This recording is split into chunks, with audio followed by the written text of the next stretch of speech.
from the city that never sleeps. 17 miles from Madison Square Garden, New York City. It's America at Night with Rich Valdes, America's favorite late-night talk program, featuring interesting guests from around the world and calls from across America. And now, here is your host, Rich Valdes.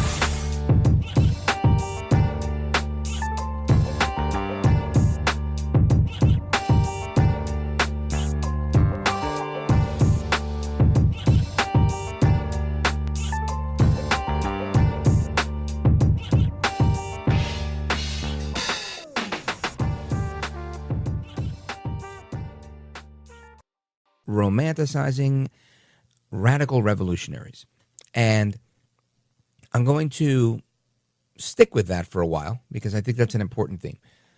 But I'm going to frame the following in this context, right?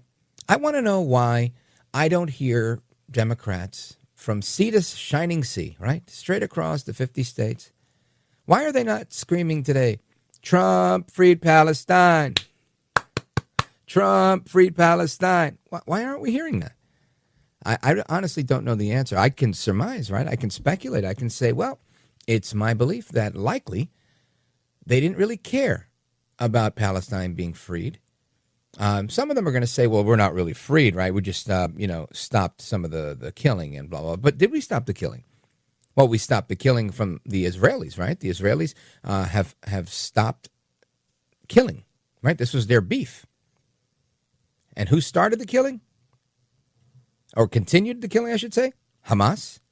Going after their critics. Going after every last person that was a nuisance to them, a critic of theirs, an annoyance to them. Whatever it was, they're coming after you.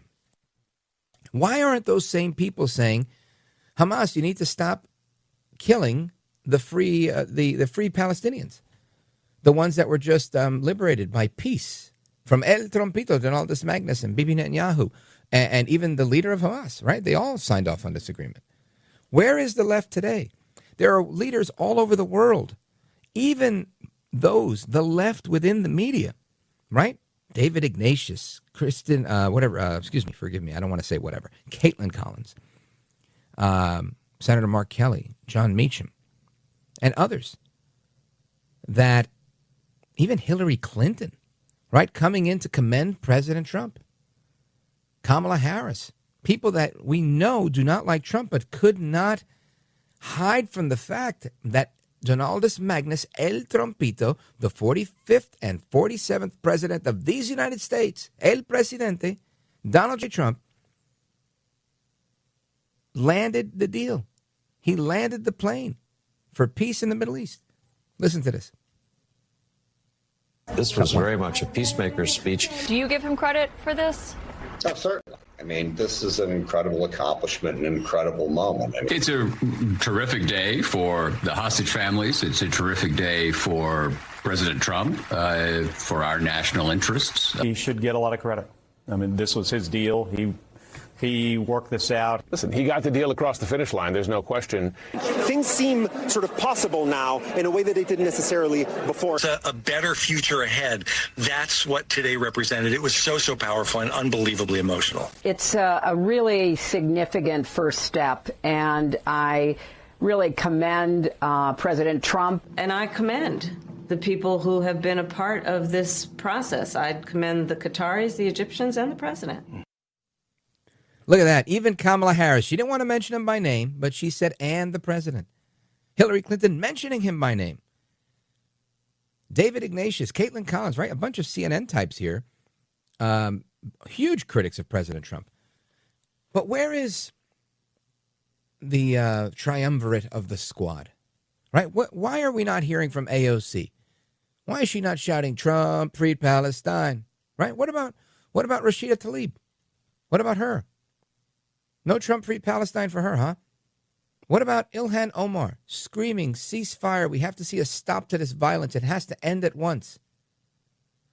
The violence don't matter, right? The violence don't matter. It was a backdoor way, a Trojan horse attack on Trump Them saying this and that was because Trump was allied with Netanyahu, and it's the United States vis-a-vis Netanyahu doing this killing, right? This is what they were trying to say, at least in my humble estimation, because it's clear that they are not celebrating. The silence is deafening. I thought maybe by today we would hear a little something from them, but no. And now a couple of them did weigh in with tweets, which again I'll give them some credit for, minimal credit, but it's almost impossible for some people. And what I find most interesting about this, President Trump yesterday, I don't know if we have that cut. Mr. Good, you could take a look at the cut list. Maybe Mr. Hinton, you can help. He mentioned something at yesterday's speech, which, again, Trump doing what Trump does, being honest, speaking off the cuff, quite candidly. He said, there's a lot of people in this room. Some of them like me. Some of them don't like me. Some of them don't like me a lot. Guess what? There's some people here I don't like. Some of them I don't like a lot. And it was a very real comment. And when you hear him say something like that, you know it's true. Now, do you think he's losing sleep over that? Of course not. But many of those people in that room, he's talking about world leaders, right? If a world leader doesn't like Trump, it could be a million reasons, right? But likely because he hit them over the head with tariffs and put them in a position where they would make a deal with him. I'm sure he gets that. Sometimes you got to be tough with people. It's not his first rodeo in life, negotiating with people and being tough. But if world leaders, real statesmen, right? Even if they're, even if you don't want to call them statesmen, if the world leaders, and again, or I should say leaders of respective countries, not to give them too much credit, right? But heads of state, if these heads of state can get there in a little conga line and say, I want to take my thumbs up photo with President Trump, right? One which I have, right? And I wanted. I was like, man, I can't wait to get a picture with President Trump. El Trumpito giving me the thumbs up over there. These guys all took a picture with President Trump, or a good portion of them. And I saw the video of that, and I mentioned it yesterday, and I'm going to mention it again. They were excited and eager to take this picture. They were showing it to somebody, right? It was going up on their desk, on their mantle, behind their desk, on the credenza. Who knows? On their wall. Maybe they're going to show their kids. Look who I met today. Yep. Yeah, in real life, he's actually really nice. I bet you that was the conversation a lot of people had. Now, this isn't a popularity contest, and I'm not saying this to score points with El Trumpito. I'm saying this because if the leaders of nations that have at one point been enemies of ours and have funded terrorism against Israel could be in a room and show face and give a thumbs up and take a picture with the president, what is stopping AOC, Rashida Tlaib, Ilhan Omar, the rest of them from doing the same, right? From saying, you know what, kudos to the president. Today's a win for America. I love what he's doing, and I can't wait to get my thumbs up. Again, if they don't, they may not say that. But that's the key point. Why? Why don't they? Why are they so adamant against him? Why do they not care about the good that comes of this? Why do they not care about the peace that comes from this? The lives that have been saved? Time magazine putting Trump on the cover. And a lot of people are talking about the picture not being very flattering, including the president himself making comments about it. I'm going to say this. I saw the image, and I read the headline because I was watching it on mute while I was doing my show prep. And the first thing that came to my mind was the whole world is looking up at President Trump. So I'm in disagreement with everybody. I think the picture was the right picture. He may not think it's flattering because of the angle. I think it's the angle is flattering because of the monumental and historic nature of this achievement. Don't go anywhere. This is America at Night with Rich Valdes.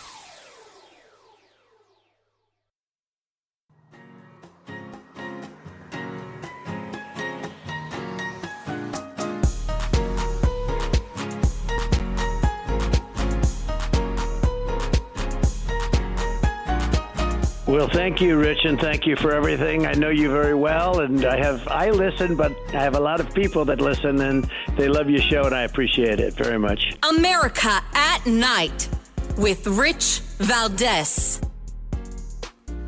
All right, amigos, welcome back. Rich Valdes keeping you company live and national. And something I want to mention to you is President Trump spoke from the Oval Office today about the shutdown. And, of course, some news coming out yesterday, CBS News poll, and I think there was another one out that said 40% or nearly 40% of Americans blame President Trump and Republicans for the government shutdown, while only 30% were blaming Democrats.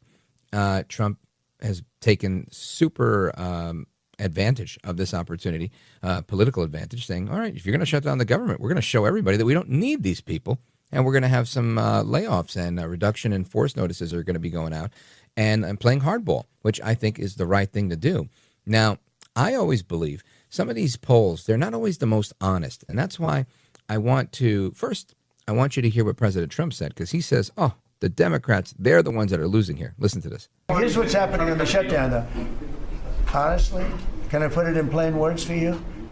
And you're a smart guy, so you'll understand, but a lot of people don't. The Democrats are getting killed on the shutdown because we're closing up programs that are Democrat programs that we were opposed to. So we're being able, and they're never going to come back in many cases. So we're being able to do things that we were unable to do before. So we're closing up programs that are Democrat programs that we wanted to close up or that we never wanted to happen, and now we're closing them up. And we're not going to let them come back. The Democrats are getting killed. And we're going to have a list of them on Friday, closing up some of the most egregious, socialist, semi-communist, probably not full communist, we're saving that for New York, but semi-communist programs, and we're closing them up. We're not closing up Republican programs because we think they work. So the Democrats are getting killed, but they're not telling the people about that. I say it, nobody, well, I haven't said it probably as bluntly as I just said it, but so we are closing up Democrat programs that we think that we disagree with, and they're never going to open again. That's President Trump again doubling down on what's going on. And my question here is, I believe that Trump is right here. And I also believe that it's Democrats that are going to pay for this politically because they're taking advantage of a situation. Even CNN calling them out, Jake Tapper saying, if we judge this the way we've judged other shutdowns, it's the Democrats that are actually doing it. So I want to get some weigh in here from Mark Mitchell. He's the chief pollster at Rasmussen Reports, and he's with us now. Mark Mitchell, welcome back. Hey, yeah, great to be back, Rich. And yeah, they love to go after the blame polling every single time. Yeah. Now, tell me if I'm wrong, and I'm be super honest with me if I'm reading this wrong. But to me, I think they either tailored the poll a certain way, asked the questions a certain way, or didn't have a big enough sample size to get people to say that it's the Democrats. Because I think it's pretty clear if even CNN is weighing in on this. Or am I just wrong living in a news bubble and people, on Main Street really do think that it's the Democrats are saving America and Trump shutting down the government? Well, there's kind of a wild story here. We run the same question, and believe it or not, our results aren't that much different than theirs. By 10 to 12 points, depending on when we asked it. People do blame the Republicans and Trump more than the Democrats, but there's a very specific reason why. That's because a lot of Republican and Trump voters blame Republicans because they want the government shut down, and that's not something anybody polls on. So we poll this over and over again. Yeah. Imagine that, right? Yeah. So, I told him, I said, Trump should get a pizza and say, I'm going to do this for another month. Go ahead. Anyway, I'm sorry. I think 3 years would be a good start because people, as we know, this was a referendum on the government. And can you imagine people crying crocodile tears about a government worker not getting their paycheck after Joe Biden's administration shut down the entire government and fired everybody with vaccine mandates? And right. It's just, destroyed grocery affordability. So I don't think people are tolerating the same kind of messaging around shutdowns. And specifically, the polling is one of the questions we asked. Would you want the government reopened at a higher spending level, or would you prefer the government to stay shut down until Republicans and Democrats can agree to cut spending? And that one wins high 50s to mid 20s, and it has a few times. Yeah, it's pretty wild, and I say that one every time, and none of the Republicans listen to me. And then the last time, remember, we had the biggest shutdown in government history. Donald Trump lost about 10 points in net favorability rating back at the end of 2018, beginning of 2019. He gained it back in 2 weeks. And everybody after the fact said, well, only less than 10% of them said it had a major impact on their lives.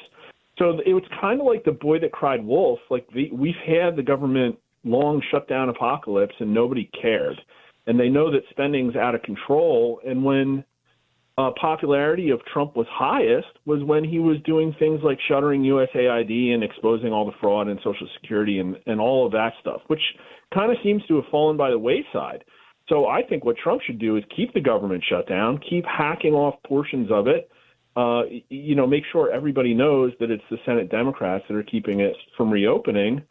And, well, to take it one step further, I think they should use the nuclear option and just codify every single Trump executive order while the government shut down. Folks, are on with Mark Mitchell, the chief pollster at Rasmussen Reports. And, Mark Mitchell, this is interesting because, again, that is my gut on this, right? And I do want to have compassion. I don't want to appear to be lacking compassion for people in the government, those in the military up until a couple of days ago that weren't getting paid and whatnot. I think we should take care of our military, and I think everybody who shows up to work should be paid. The caveat, I think, of working for the government is that they do have furloughs, that things like this can occur because you're at the beck and call of allegedly, we the people, right? And if we the people don't elect representatives that can agree on things and can't produce a budget, or in this case, a simple CR, then we're kind of at the behest of their poor decision-making or inaction on that. So my thought here is, yeah, I'm with you. I think, you keep it closed because ultimately, even if the information you shared initially was on par with CBS and the other pollsters, I think 2 months, right? We're in the third week of the shutdown. Imagine 8 weeks, right? At what point do the American people say, so hold on, you mean to tell me we haven't had this government open in 2 months and largely I'm okay? I think ultimately Trump wins on that. Yeah, especially if it's to exact retribution on the federal government. Only 30% trusted the federal government. Almost 70% of Americans think that our elected leaders are profiting illicitly from their connections behind the scenes. 72% are angry with the level of waste, fraud, and abuse. We even had a majority of people that said that Joe Biden, the FBI, was his personal Gestapo. So the level of anger at the federal government is really high. And I think one of the things you can also look at, too, is one of my hypotheses is the symbols are really powerful. And the kind of symbols that people flock to are they tell you something about the national psyche. Right. And I don't think that, for instance, when we talk about illegal aliens being deported, I don't think an image like the one of Elian Gonzalez is going to tug at a lot of heartstrings right now. Right, what people different are looking time. at is things like Irina Zarutska and Charlie Kirk. Well, you know what? I want to pick up right there with your mention of Irina Zarutska, Charlie Kirk, and Elian Gonzalez. Folks are coming right back with Mark Mitchell, head pollster at Rasmussen, and we're going to discuss that. Plus, Charlie Kirk honored by the president today. We're going to talk about that as well. Don't go anywhere. I'm Rich Valdes.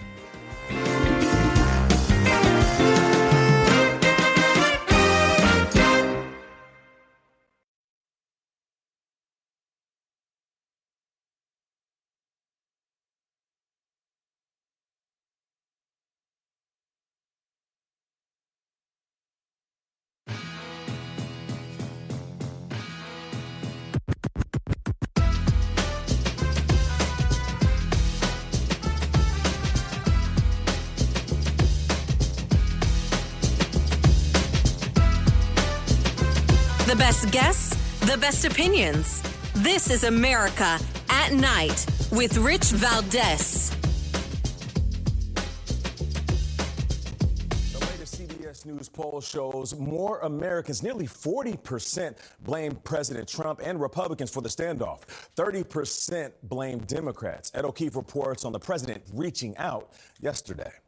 God bless the United States Navy.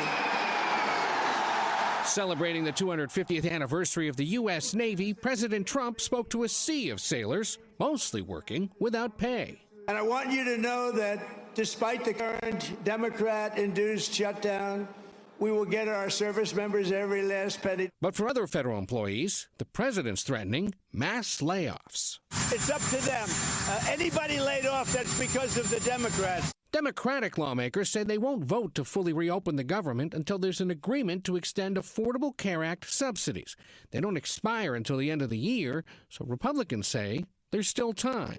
We're not saying that we won't negotiate it. We're saying turn the lights back on in Congress. But Democrats argue now is the time. The crisis doesn't start in January. Starting October 1st, millions of Americans are getting notices that their health care premiums are dramatically increasing. A KFF analysis finds premiums for those on Obamacare would more than double on average if subsidies run out. And 80% of those subsidies are going to people in states Trump won. So that's, again, the Reuters Ipsos, the CBS News, all sorts of information pointing in that direction, including Rasmussen, but with a little bit of a twist, because 49% of respondents to the Rasmussen poll said Democrats did do it for illegal aliens. I want to get to the bottom of that and a couple other things with our guest, Mark Mitchell. Mark Mitchell is the head pollster at Rasmussen Reports. Mark, welcome back.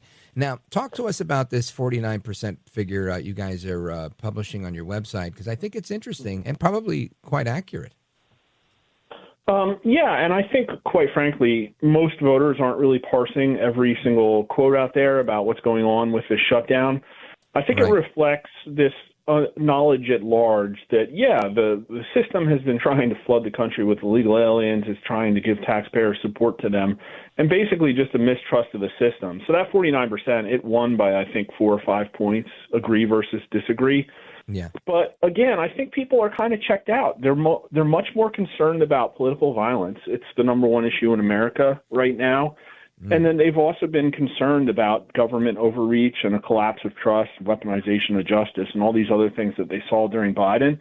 And what was weird, too, that's different about this shutdown is one of the questions that we ask in advance of the shutdowns is, well, how likely is it that the government's going to shut down? And when we asked back in the spring, the number was in the low 60s, but this time around it was the highest we'd ever seen, 70%. And that's kind of strange because the government had actually just had a shutdown averted. You know, Democrats and Republicans did work together to kick the can and then pass the reconciliation bill. The Republicans did.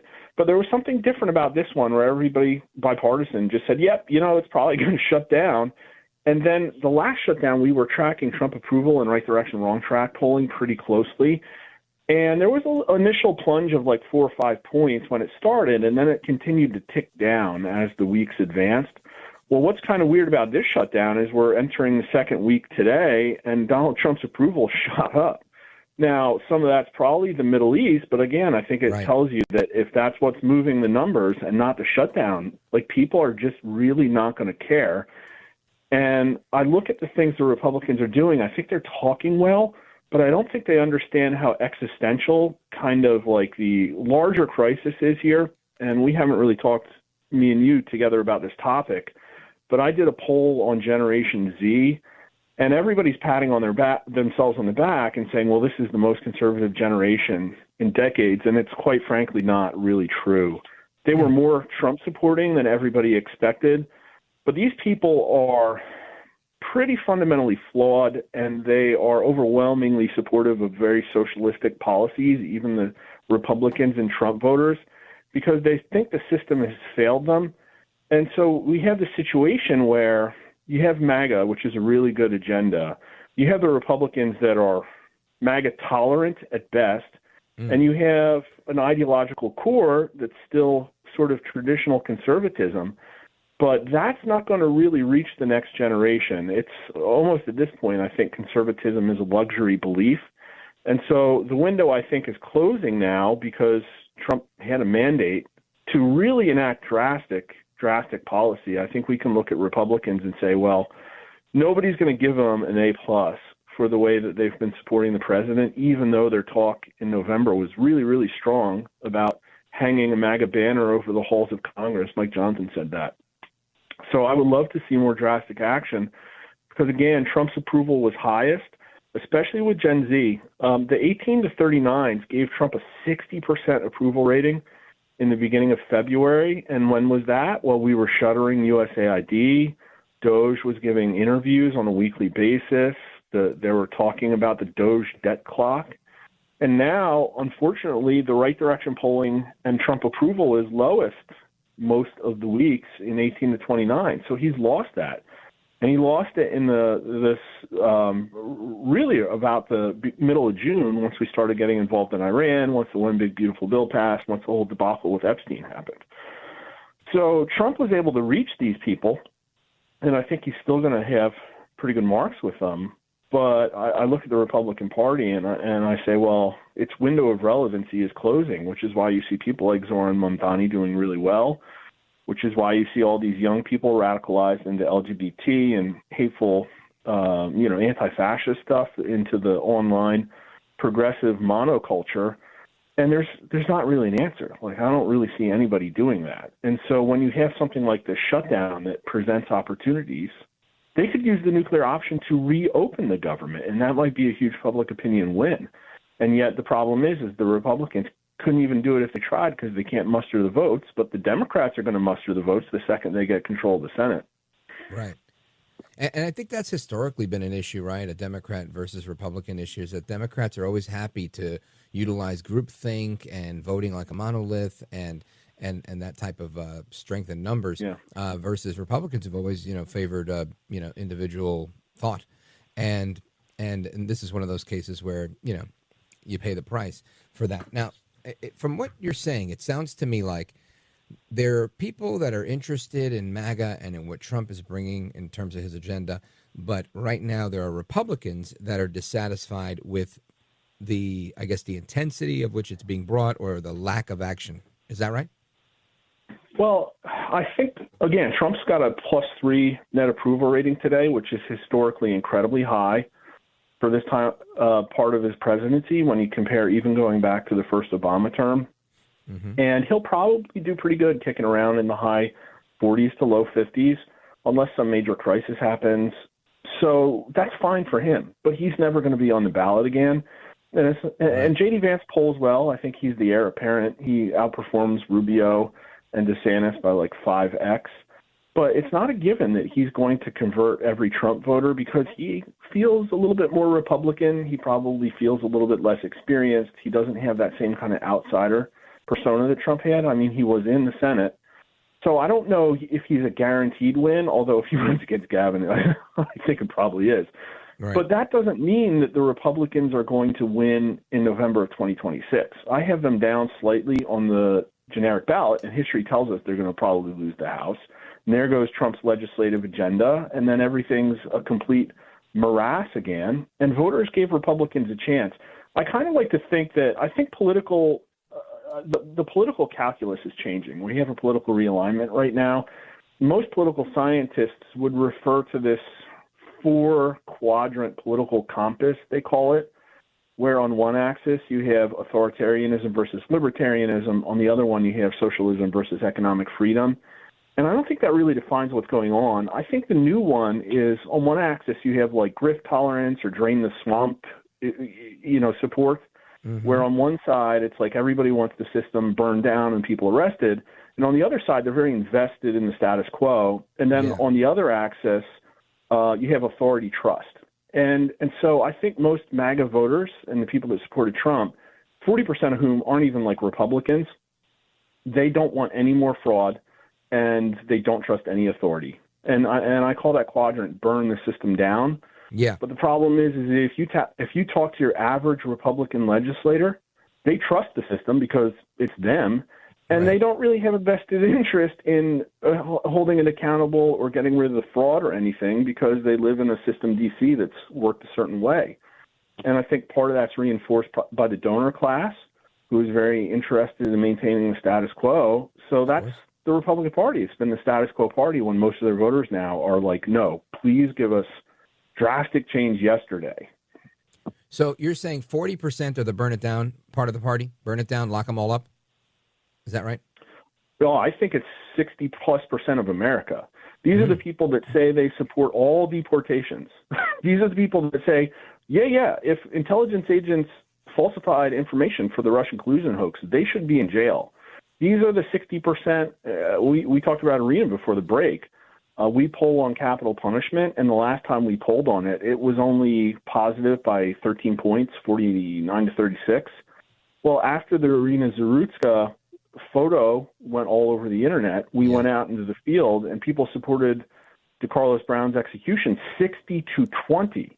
Wow. So there's these people that are like, no, we are not too soft on crime. Yes, government actors have to go to jail. Yes, we want Fort Knox audited. Why didn't we do that yesterday? And I think that's the big chunk of Americans and a lot of Zoomers. You know, I watched a video of Moist Critical and then Asmongold reacting to it. I don't know, your viewers might not know this, but these are like very prominent streamers, and they are not Republicans. They are independent or liberal. Moist Critical is pretty liberal, but also apolitical. And what are they freaking out about? They're freaking out about all of the potential signs of fraud that might be coming along with the Trump administration, and about how the promises of vast accountability haven't really been fulfilled. And we've heard a lot of talk. We've seen a Comey indictment. We've heard about grand juries. But that's what's making these people like maddest, and they have a massive following of 18 to 29, so like 10 million people. I want to dig in on this a little bit, Mark Mitchell. Forgive me for jumping in, but I got to take a pause right here. Can you stick with me for a couple more minutes for like 2 more follow-up questions? Thanks, brother. Certainly. Amigos, we're coming right back. Mark Mitchell, Rasmussen Reports. This is America at Night with Rich Valdes. Call now, 833-4-VALDES. That's 833-482-5337. 833-4-VALDES. That's Valdes with an S.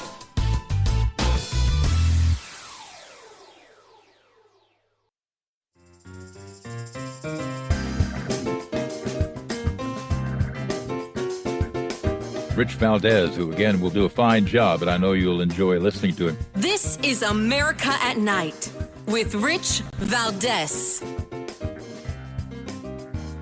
All right, America, I know many of you open up your web browsers, turn on your radios, see your television sets, and you say, oh, there's another poll, and that one's by Rasmussen. And you think, man, those guys at Rasmussen are so accurate. I'm sure you think that. Anyway, we've got the chief pollster for Rasmussen with us now. Mark Mitchell's here. Now, Mark Mitchell, you mentioned a couple of things, and they all kind of intertwine, right? Something that you mentioned right before we took our pause was you said, we mentioned Irina Zarutska and that the support for capital punishment went into the 60s when people saw how vicious that killing was. I think that makes all the sense in the world. And you said it aligns with the people that say, we need accountability in our government. There is fraud, there is waste, there is abuse. It has to be handled. Things aren't happening quick enough because of, again, topics discussed already. You've got Trump that's willing to do it, but sometimes not as much Republican support within the party because they are the establishment, and not everybody is MAGA per se. So you put all of that together, and you were making a point, and I want you to finish the point you were making, but I also want you to, I guess, dovetail that into how that looks for upcoming elections in New York and in New Jersey. Yeah. People are not happy with the direction of the country. And when Trump got in office, the right direction polling surged because I think a weight was lifted. People expected Trump to fix this. Because here's the thing, the election was pretty close, but 67% believe with the idea of draining the swamp. And we have a number between basically 50 and 70, depending on the question, where people are like, oh yeah, that totally happened. Yes, the Justice Department was weaponized against political opponents. Yes, the country was forcibly invaded. The Biden administration was responsible for that. Yes, January 6th was a Fedsurrection. Now, the problem is then there's a whole layer of echo chambers and lies and gaslighting and social pressures that get you back down to a relative, and probably some election fraud, to get you back down to a much closer electorate. So I think that is really what's driving politics now, because in my polling, Donald Trump only got 58% of his support from Republicans. And the Republican National House popular vote was pretty close to Trump, but I think it's like, well, we're investing in Trump, and so we'll give him his party. And I think that Republicans, the registration pictures basically split nationally, but the Democrats are much more high propensity voters now. The Republicans picked up a lot of blue collar vote, a lot of like new voters that had never voted. And those people might get frustrated and not appear. So if you look politically, I think in the short term, it favors Democrats, meaning like the fall of 2026. History tells us that they should pick up the House. And right now, the national, the generic Gallup polling says that they probably will, although it's close and it's hard to predict and a lot can happen. You know, maybe they'll finally arrest the people at Act Blue. Maybe we'll finally get, rid of go to paper ballots or whatever. But that favors the Democrats. And then sort of medium term, I think it favors the Republicans because I think J.D. Vance is polling pretty well. The Democrats have really no good national leaders.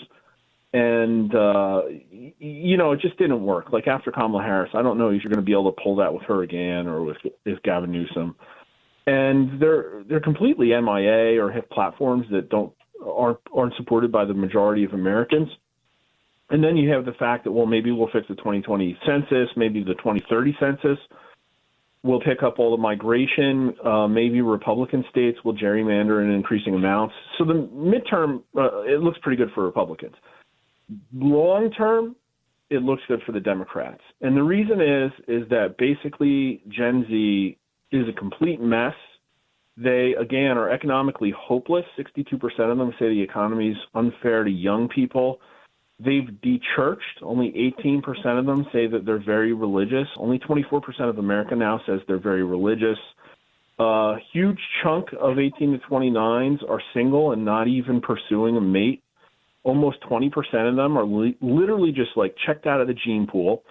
Then, according to Gallup polling, another 23% identify as LGBTQ. And you could say, well, that's just a whole lot of bisexual women. And maybe, yeah, but also a lot of everything else. And everybody's looking at the collapsing age demographics and saying we're not going to be able to support our social safety nets. Well, okay, but like what happens if you also layer into another 15% of LGBTQ? Then these people also don't think that they can afford houses. And when you look at this polling was incredible. Sounds dire. We asked, okay, you voted for Trump and you're 18 to 39. Well, how would you support nationalizing major industries like healthcare and tech? And 3/4 of them said, yeah. Almost 60% of them supported excess wealth confiscation. Only 1/3 of them said, no, we shouldn't have income caps.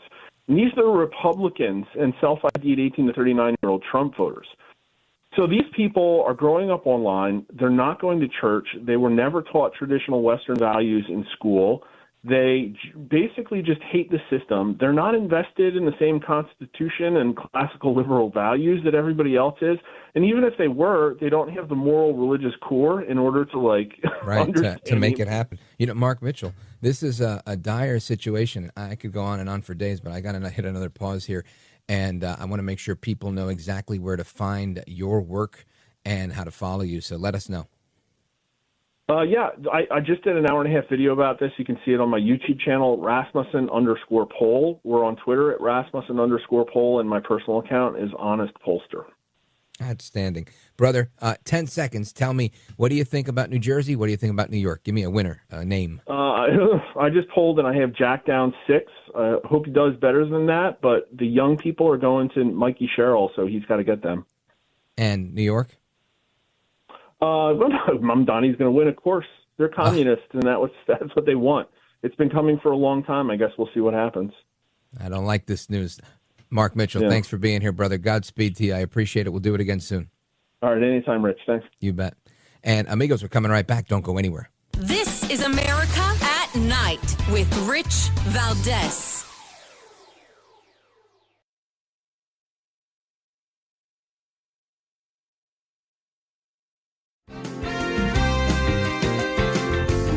All right, amigos, still so much to discuss. Where does the time go?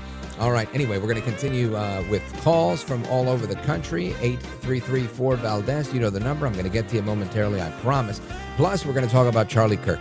We're going to talk about Hamas not wanting to lay down their weapons and so much more. So for some of you, it's hasta la próxima. Everybody else, I'll be right back.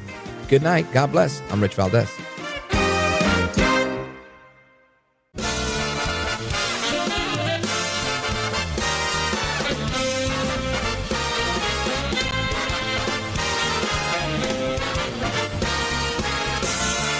Live from the city that never sleeps.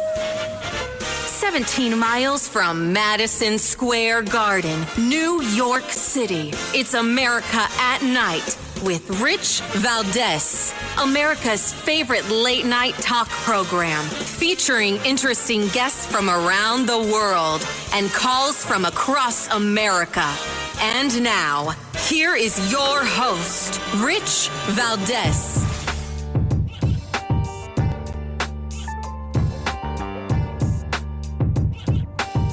Hi there, good evening, and what's up, America? It's Rich Valdes, and I'm here with you, live and national, taking your calls, having the conversations that we need to have here in America at night. And I want to talk to you. Give me a call, 833-4-VALDES is the phone number. And I want to jump right into this.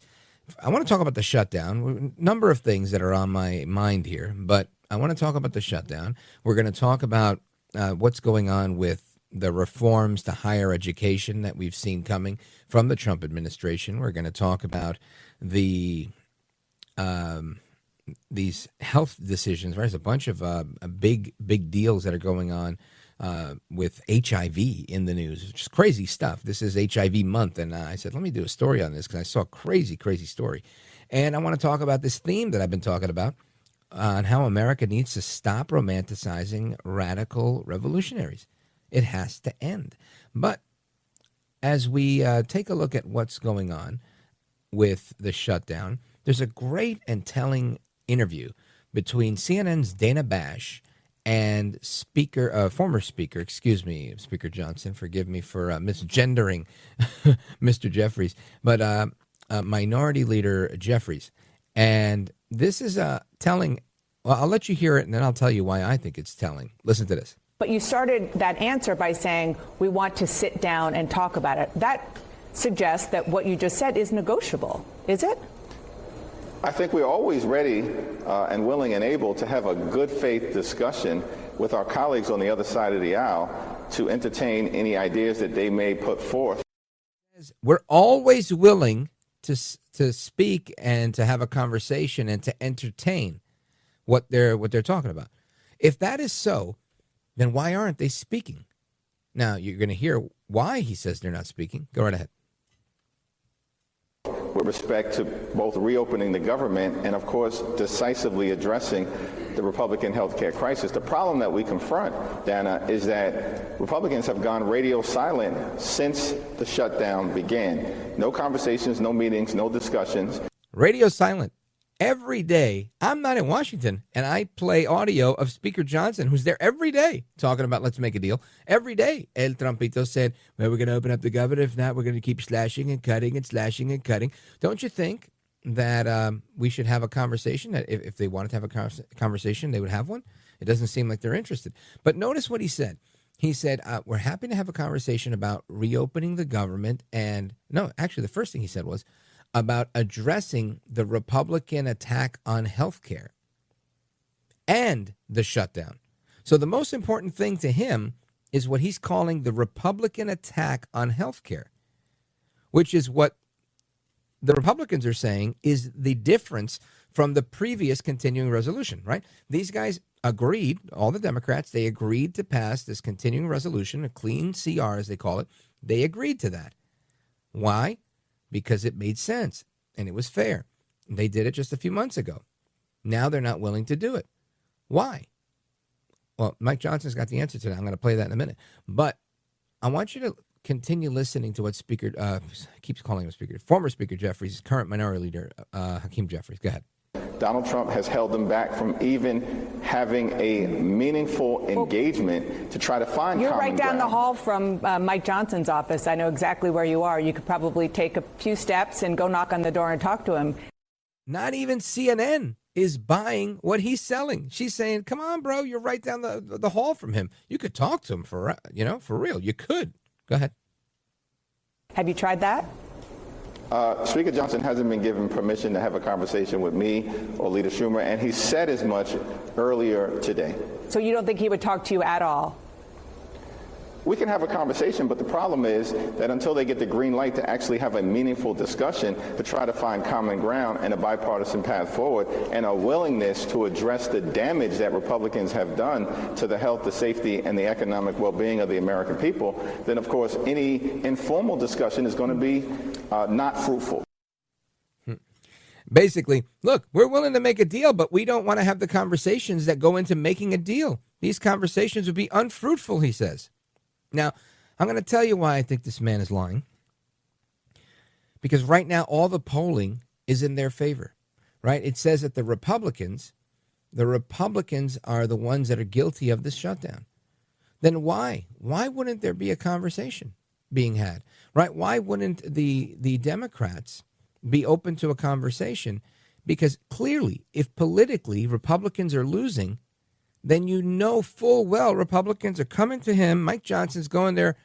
Hakeem, come on, my man. Let's have a conversation. Let's talk about this. Let's make a deal. You know El Trumpito, whether you like him or you hate him, you know the first thing he says, let's make a deal. Let's negotiate. Let's negotiate, right? Isn't that Trump? That's Trump all day. Every day he wants to make a deal. So clearly Hakeem Jeffries is lying. Clearly. There is no fact that supports what he's saying. And the biggest one, Mike Johnson took to the microphone yet again today. He's out there with all the members of the media, making it very clear, just down the hall from Hakeem Jeffries. And I hear Jeffries in the media saying Republicans are bad. And then I hear Mike Johnson bringing the receipts. Listen to this. So yesterday we decided to do a little count of the number of times that Chuck Schumer has supported continuing resolutions just since he became the leader of the Democrats in the Senate in 2017. That number came out to 29 out of 30 continuing resolutions. That's how many times he wholeheartedly, enthusiastically supported CRs enacted into law. That's a 97% support rate. What's changed? Well, this time his job is on the line. And we've explained this very clearly because everybody can see the obvious political motivation here behind his decision to shut the government down right now. He helped us avert a shutdown in March by doing the right thing and supporting virtually the identically same continuing CR that we're offering today. And his radical base went crazy, and they haven't forgiven him for it. That's why Chuck Schumer is opposed to it today. That's what changed. It's very obvious.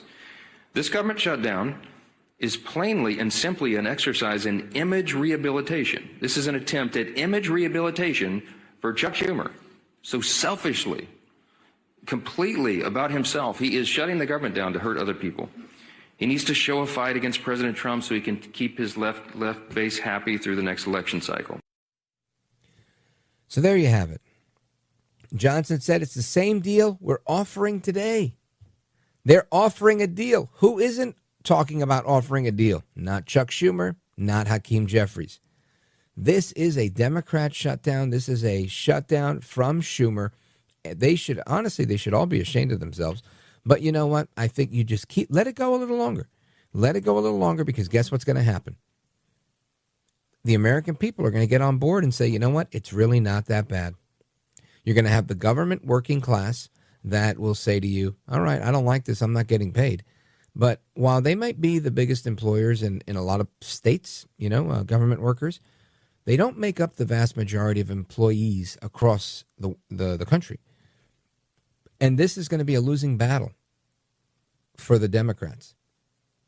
And it's losing not because of public opinion and polling. It's losing because they're clearly going to lose. Trump made it extraordinarily clear. We are going to cut program after program after program. Reduction in force notices, layoffs. That's going to hurt them. It's not going to hurt Republicans, and it's not going to hurt the American people.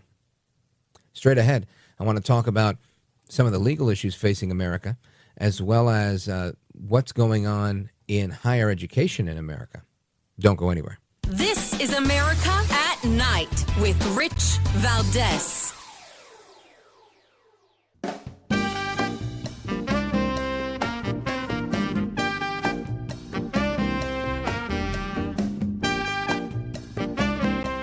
By the way, your ratings are up. Congratulations. I had somebody. It's always nice to check. I like to see, even if they're friends, I like to see how are they doing. Are people listening, right? That's but right. You're doing great. America at Night with Rich Valdes. Massachusetts Institute of Technology has become the first school to reject President Trump's compact for academic excellence in higher education.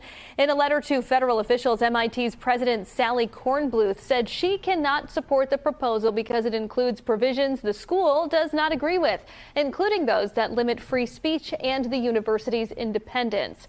Now, the university president's letter did not explicitly decline the compact, but suggested that its terms are unworkable. The compact asks universities to freeze tuition for 5 years, limit the number of foreign students it enrolls, eliminate race and sex from admissions decisions, and accept the government's binary definition of gender for campus bathrooms and sports teams. Brown University is another school that received the proposal, and today the university announced they have not yet made a decision.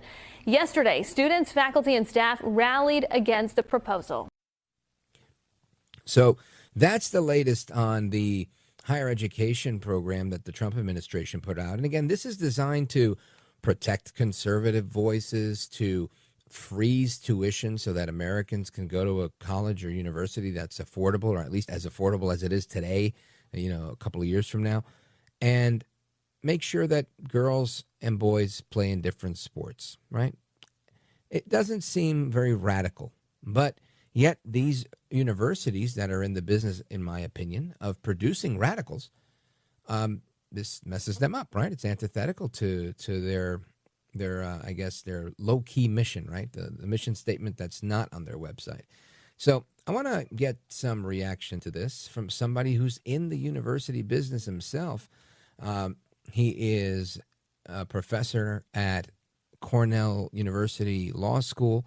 He is the founder of equalprotect.org. He's also from Legal Insurrection, and you know him from this program as Professor William Jacobson. Sir, welcome back.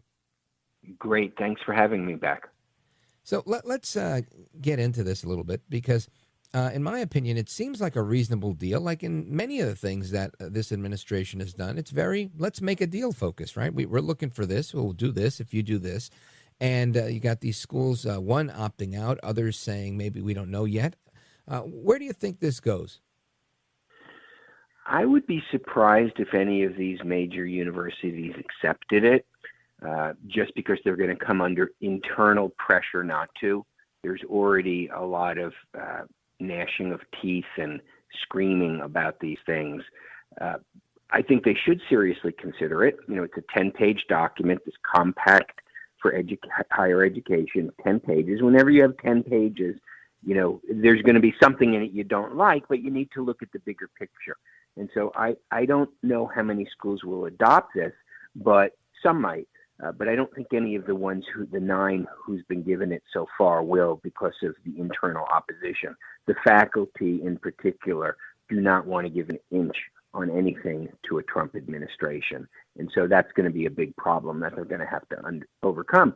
But they have another problem, which is a lot of schools, if not most of them, violate the civil rights laws. They violate it in their admissions policies, even though they're now trying to hide it after the affirmative action ruling. They have scholarships. My group has challenged over 550 programs and scholarships that openly discriminated. So they have a problem because the federal government, if it finds civil rights violations, can pull their funding completely. So I hope they will consider it. I think as a package, it helps move higher education away from the abyss. And the abyss is that they have created such a bubble that half the country hates them. And how long can you go on biting the hand that feeds you? It's not a sustainable model that they have. Yeah, I agree with you. And I think it's honestly beyond any of the ideological issues that we might come up with, whichever side anybody's on. Professor William Jacobson, I'm going to posit this to you. I worked for a small, regionally accredited 4-year school for a number of years. And it was a pretty competitively priced school in terms of tuition. It remains probably one of the schools that hasn't grown too quickly in terms of tuition cost. But the reality, I think, of the market and this is my thought. You can tell me what yours is. I think you're uniquely placed at an Ivy, and it's a different type of thing. You guys are in a class of your own. But I think for many people, the point of diminishing returns has come and left with a baccalaureate degree in so many ways. I think if you're looking for a career in nursing or engineering or the law, you want to be a doctor, something that requires a state level licensure, you're going to need that degree to get there if that's the profession you choose. But I think, 10 or even 11, maybe 15 years ago, and that might even be too much, if you wanted to make it as a marketer, you might have gone to a good business school, gotten a degree in marketing, heck, maybe even gotten an MBA from a good school. But today, if you know how to master an algorithm and find content with the right hook, you can make millions of dollars in marketing on social media, which seems to me, the wild, wild west. It's bigger and better than TV in many ways. So I look at situations like that and I say, there isn't a college, Cornell included, no offense to any present company, that can counter that because the market is changing. Am I off my rocker? Well, I think there will be market factors. There are schools that are insulated from that, which have what I would call credentialism. So there are people who are willing to pay anything for an Ivy League degree. Right. Yeah. I want to go to Yale. I want to go to Cornell for sure. I want to go, and a lot of foreigners too. I mean, there are people overseas who would pay anything for their kids to go to Harvard or Yale or Stanford or any of those schools. But I mean, the market is waking up. I'm just looking at now. Gallup came out in early September of this year with a poll. Perceived importance of college hits new low. The percentage of Americans saying college is very important has fallen to 35%. And this gets back to what I mentioned earlier. This is not a sustainable model. Right. It may be sustainable for a handful of elite credentialism colleges, but for the market as a whole, it's not sustainable. You cannot build a market up where you are a liberal bubble. Harvard Crimson ran a survey of Harvard faculty, found that only 3% identify as conservative or very conservative versus 38% in the country who identify that way. Found that 80% of Harvard faculty, or almost 80%, identify as liberal or very liberal versus about 28% of the U.S. population. You have, without doubt, a heavily left-leaning, in many ways anti-American, anti-capitalist agenda among faculty. This is just not sustainable. You cannot build a bubble where you are creating a campus that doesn't look like America. They're always telling us that things need to look like America. Well, higher ed doesn't look like America. It certainly doesn't look like America at the more elite level. And they have alienated the public. The public is saying college now isn't even as important as it used to be. It's just not sustainable. And they need an intervention. There is no internal opposition left on campuses. For almost 2 generations, it has been extremely difficult, in some cases bordering on impossible, for anyone who is conservative to be hired in the humanities or social sciences. Well, that seems like a problem and flies in the face of heterodoxy. Amigos, we're coming right back with our guest, Professor William Jacobson from Cornell Law, and we're going to talk a lot about his group, equalprotect.org, and the lawsuits that they've brought. Straight ahead, don't go anywhere. Rich Valdes returning with Professor William Jacobson.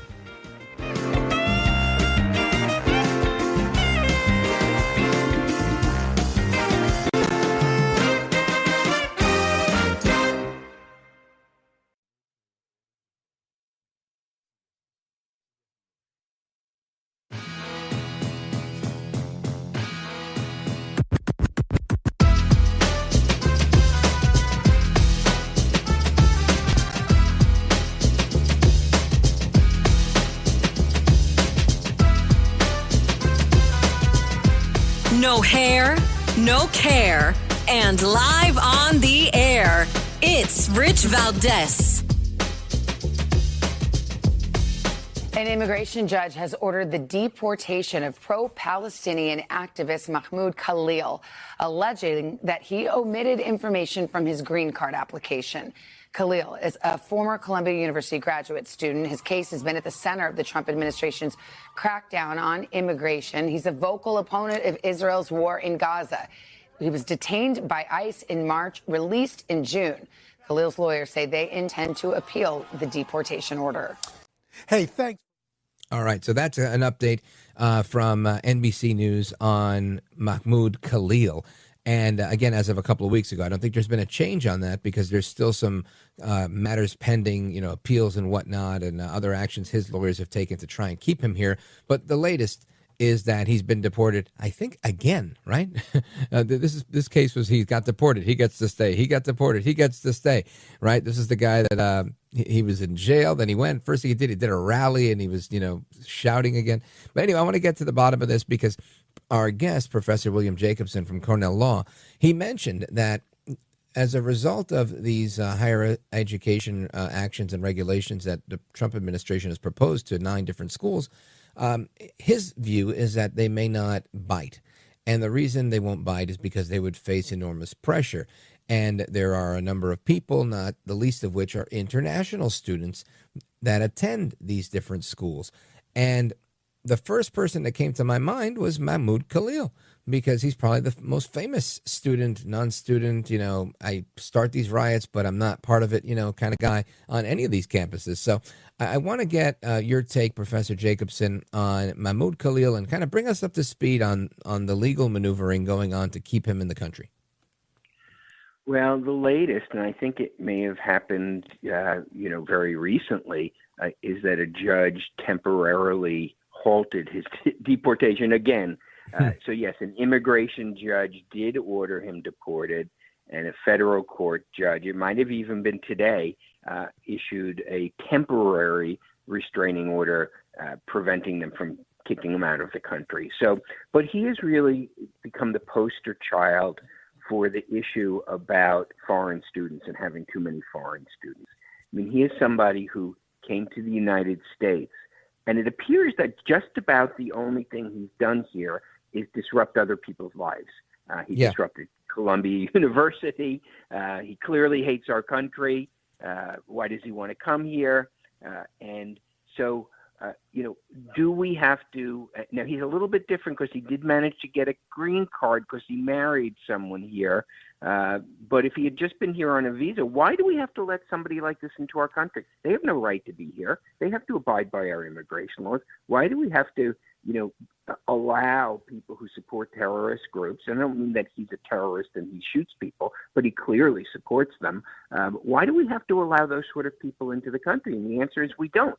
And when it comes to the immigration laws, if you're not a U.S. citizen, you have to abide by them. And we have immigration laws that allow the Secretary of State to eject people from the country. We have immigration laws that allow us to keep out. So hold on, let me just jump in here. So you're saying we have laws on the books that allow the Secretary of State, even if it's not Marco Rubio, even if it's not the Trump administration, it's not fascism, it's them exercising their rights, immigration law.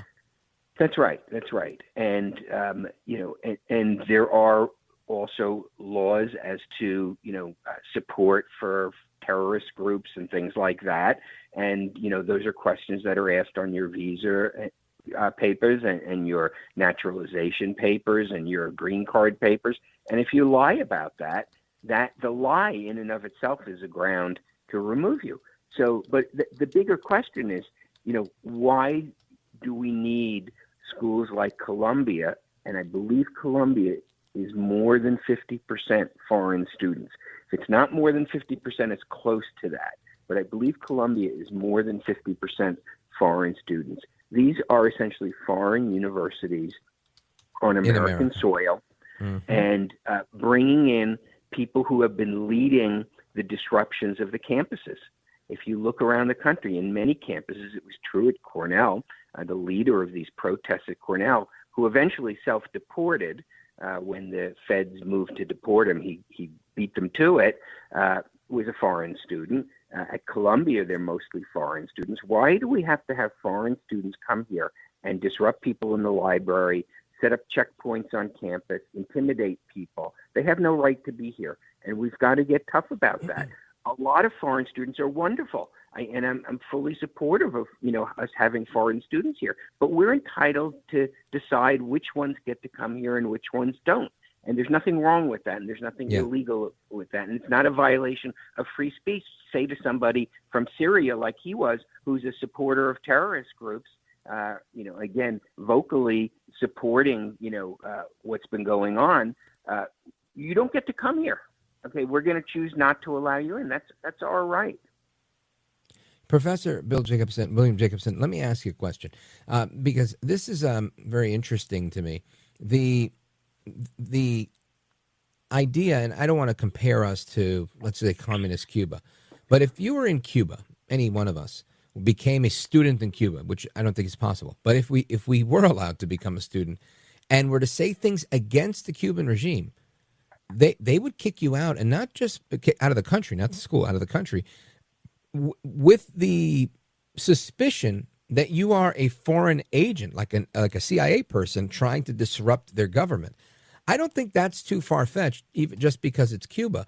Why is it okay here to have a university that's nearly 50% or more than 50% foreign students and kind of a breeding ground for people that hate the country? Well, there's no reason to have that. And certainly we don't have to emulate the Cuban model. And nobody's saying we should kick a student out of the U.S. who's here on a visa just because they're critical of the United States. Of course not. But if they're doing what these people at Columbia have been doing, essentially harassing people, intimidating people, disrupting people, taking over buildings, doing other things, that's not protected. And so I don't think we have to put up with that. I don't think anybody's saying just because you criticize, the government, you're going to get kicked out. But yeah, if you're going to make your fellow students' lives miserable, if you're going to chase people on campuses, if you're going to set up, checkpoints on campuses like they did at UCLA and declare Zionist-free zones, if you're going to chase people down, if you're going to blockade buildings, if you're going to take over buildings, no, you don't have a right to be here. Get out of the country. If you're here to study and be a productive international student, we'll welcome you. But if you're here to tear us down, you have no right to come to the country and tear us down. Folks, we're on with Professor William Jacobson from Cornell Law. And I want to end with, I guess, an adjacent question. And I feel ill-prepared because I forget the name of it, but it's kind of a follow-up to this. There was an act I read about that was kind of undone in recent history that had some sort of prevention for people that were foreign-born from holding certain offices. Now, I know that that's not been largely true for anything outside of the presidency, but it's making a comeback, right, about enacting these types of bans, if you will, because of the prospect of having Zohran Mamdani and his radical views become mayor of the city of New York, with the prospect of seeing more congresswomen like Ilhan Omar, Rashida Tlaib, and even AOC.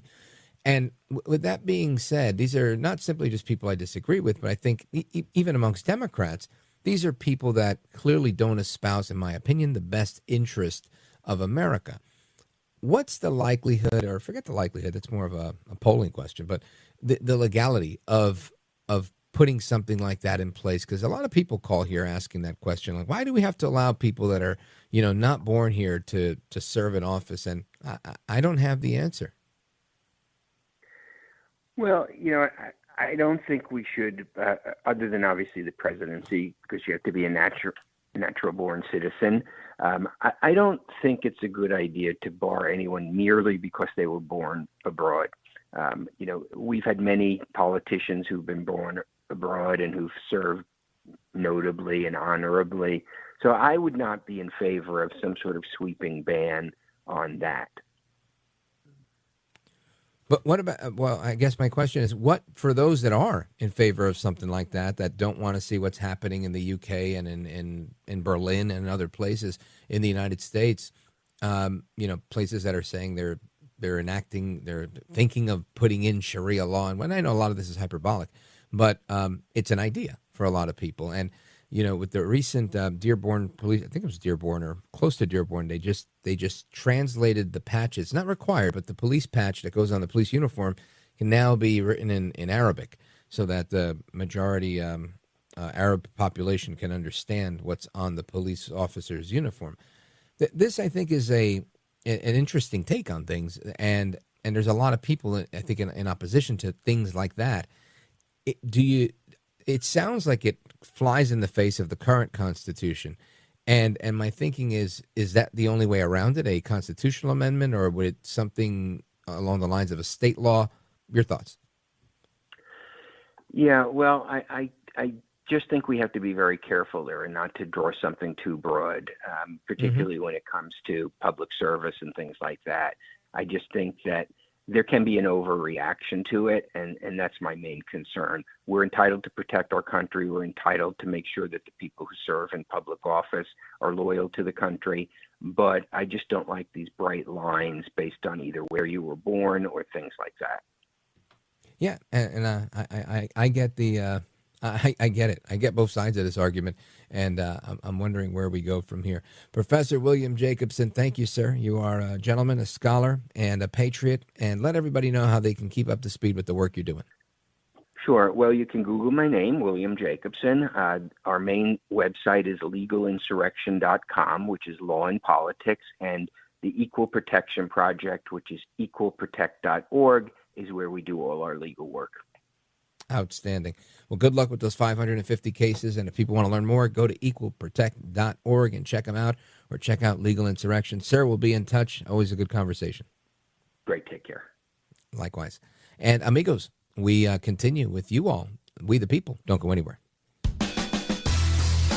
This is America at Night with Rich Valdes. Call now, 833-4-VALDES. That's 833-482-5337. 833-4-VALDES.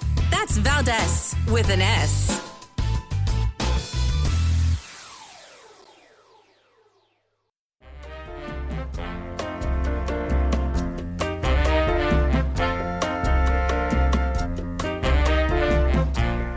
After the guest leaves every night and we're doing open phones, kind of at the heartbeat of America. And you sit there in this radio studio and suddenly you hear voices. Mobile, Dallas, New York, Miami. And there's kind of a conglomeration of America all in one room. All right, amigos, welcome back. Rich Valdes keeping you company live and national. And I want to go to your calls. Let's see how many we can get through. Let us start with Eduardo calling us from Tampa, Florida. He streams the show out of his old stomping grounds, WLS in Chicago. Eduardo, go right ahead. Yeah, good evening, Rich. Well, I'm going to start with this stat here. Oregon has spent $1.5 billion in health benefits for illegals. This Saturday is going to be No Kings Day, so that'll be interesting to see if young people are going to be just joining the older folks that are protesting. And there was an incident in Chicago. And I think this is going to happen more, where communities are going to be joining with gangs in some kind of resistance movement against ICE agents. Because there was an incident today in South Chicago where they rammed an ICE truck. Mm-hmm. And then they had to follow the suspects into the Walgreens store. And that is fair game, because if they go in there, because they're not supposed to be going into business, but that's fair game if the criminal goes into the business. You can go after them. Right. Yeah, and this is I mean, obviously, it doesn't matter if you're protesting anything. If you ram the police, you're going to get in a whole lot of trouble. I mean, I can tell you this. Sure. I don't know what the laws are in Chicago, but I can tell you in New Jersey, if you come at a cop with a car, they could shoot you in your face and be well within the use of force guidelines. So these federal agents, I think, are acting with the utmost restraint, because that's clear as day to me. So yeah, they're playing with fire, and I hope that they don't get burnt. Eduardo, good point. I appreciate it, brother. And you're right with these gangs getting involved with things. There was a case with the Latin Kings who had a bounty on the heads of ICE. I mean, just crazy stuff, man. Really, I mean, we're in a different place, right? It used to be like, I don't like you, I'm going to make my political opponent spend a lot of money in this race. I'm going to primary you. That turned into, we're going to get thugs that wear masks to ram your cop cars. I mean, just insanity running amok. Anyway, let me see. Where do I go? I go right here. Go to Boise, Idaho, checking in with my guy, Paul, listening on KBFI. Go right ahead, sir. Thanks for taking my call, Rich. Of course. You know, one can never know just exactly where the line is drawn when you're having a peaceful protest. Yeah, right. Yeah, I think peaceful is probably where we have the line. Peaceful. I mean, obviously, you know, you don't want to do something that would harm your mother, like push her wheelchair off the curb or something stupid. But yeah, one can never tell. I mean, it's common sense. But you know, then you get wound up in with the crowd, and next thing you know, you're getting arrested, and you don't know why, and it's because you did something that you shouldn't have done. So, I mean, is it really worth it to protest? You know? Well, I'll say this, Paul. I'm not a big protester, but I have been to protests in my time, and that is our First Amendment right? You are entitled to preach in the streets, to protest your government or anything else in the streets. You can do all these things. Of course, there's some limitations on getting a permit and whatnot. It's not my thing. My protest is typically here on the radio, and I'm cool with that. I sometimes vent and let off some of my steam in on social media, but I will say you got to support everybody who's out there doing it. Go for it. You don't like the country? Great. I think this is what contributes to the marketplace of ideas. The problem that we run into is when people are not willing to have the conversation and they're looking to have a fight, right? Then it's not protest, right? Now you're inciting violence. Now it's you're bringing the smoke. And I think we're in that place, right? We're in the place where people are intentionally looking to draw action. And they don't mean legislative action. They mean, action against your adversary. This shouldn't be legal, and I don't think it is in most places, right? You'd have to prove that they're here to try and cause harm as opposed to try and make their voice heard. And I think that's what's happening in a lot of these places is you've got these officers that are, some of them are being held back by their local governments. Some of them are not in favor of what's going on, and that's pretty clear too in places like Oregon and maybe even in Chicago. Right. The other day, somebody called here claiming to be a Chicago cop, but he had his facts so twisted. And I thought to myself, this guy's either a fake cop who doesn't understand the Constitution or anything else, or he really is a cop and he's just a crazy lefty. Either way, my point is I support everybody's right to free speech. I allow people to disagree with me on the radio. I mean, this is what we're doing here, right? We're having the conversation. We're having the argument. I think it's worth having the debate. And it's always worth having it because that's what so many people died for, to defend that right. And we should have those conversations. Now, should we get into fights? No, I don't think we should. Unless people start getting in your face and spittle starts flying and they shove you. And the next thing you know, you're on the ground tussling. And sadly, that's happening in a lot of these quote unquote protests too, peaceful protests. So I think we got to define the line, like you said, and it's got to stay on the side of peace. Paul, thanks for the call, my brother. I'm going to take a pause right here. Coming right back. This is America at Night with Rich Valdes.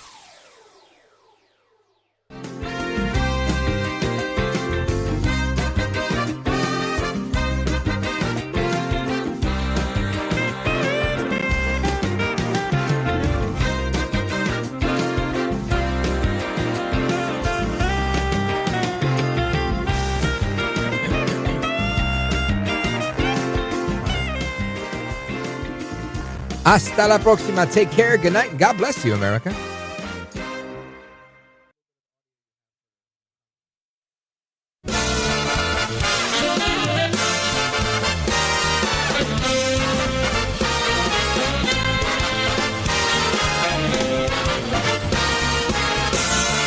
Live from the city that never sleeps.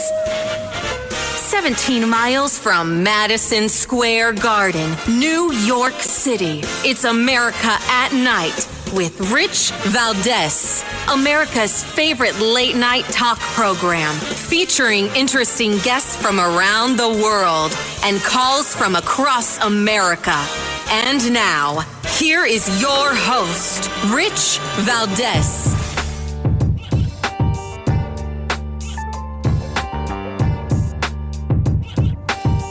Hi there, good evening, and what's up, America? I am Rich Valdes, Valdes with an S, at Rich Valdes on all of the social media. Welcome back to another hour of our program. We are live and national. It's 7 minutes past the top of the hour. Happy to be here. The phone number is 833-482-5337, 833-4-VALDES. And another one bites the dust. President Trump today authorizing another strike on now the sixth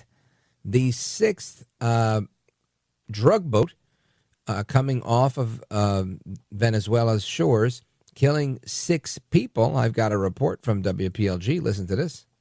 The U.S. striking another alleged drug vessel in the waters off Venezuela. This is now the 5th boat to be struck by the U.S. in the Southern Caribbean in Trump's battle with international drug trafficking, bringing the number of people killed to nearly 30. Here's Washington, D.C. Bureau reporter Ross Ketchke. Tonight, the White House releasing video of the latest strike on an alleged drug boat in the Caribbean. According to President Trump, 6 people on board were killed in international waters just off the coast of Venezuela. The commander-in-chief claiming U.S. intelligence showed the boat was trafficking drugs. It's at least the 5th alleged drug boat obliterated by the U.S. military in the last few months. Since returning to office, President Trump has designated the cartels as terrorist groups. The deadly strikes raising questions on Capitol Hill about the president's use of military force. At least one Republican in the Senate backing a war powers resolution that was eventually voted down, but sought to limit the president's authority to target the boats without approval from Congress. So the president's going after cartel drug boats, and let's just say that's not true, right? Let's just say the president's going after these small boats. You know, they're not huge ship liners. It's not like these are cruise ships. Congress is saying your use of force, your war power authority, is being called into question. The commander-in-chief, the guy who's able to blow up anything, right, has that power. And because he's blowing up drug boats, they want to have the conversation about, are we using this power effectively? What is wrong with that picture? Right? Really, what is wrong with this picture? Well, Rich, maybe what's wrong with the picture is that you've got a president that just killed nearly 30 people with no trial, with no this and no that. Excuse me. Isn't that what militaries do? Right? Don't we have an army? Is the army a bunch of crossing guards? Are they there to direct traffic? Why do we have planes that drop bombs? I mean, I feel like I'm in Twilight Zone here. The president using the most judicious use of force ever. And now you have some Republicans. I expect that from Democrats. I don't expect it from Republicans calling this into question. Absolutely insanity. Is what I see on a regular basis from these people, all of them, the Washington crazies. What does that tell you? I'll tell you what it tells me. It's a good thing I'm not in Congress, because I'd get in a lot of trouble there. But I would say, if you are truly questioning the president here, I want to know how much money or what type of threat are you under from the cartel? How much money are they giving you, or who do they have under threat? Because that is bananas. This is the arguments made. Those are the arguments made. These are the arguments made by the cartel within the government in Mexico, the cartel within the government in Venezuela. This is it, right? They say things like that, like, you push back on those things. Again, this is another situation of romanticizing radical revolutionaries. It really is. We fall in love with these radical revolutionaries, and then we start to think that everything is wrong. It's in the oppression that Trump is putting these people under. This is oppression. This is imperialism at its best, right? I mean, it sounds like a page out of Fidel and Che Guevara's and the rest of these Marxist lovers' playbooks, right? They love this stuff. Now, I'm going to say this. If you want to be critical of this, perhaps say, all right, so we're shooting out drug boats and we're, saying, look, we can consider you an enemy combatant.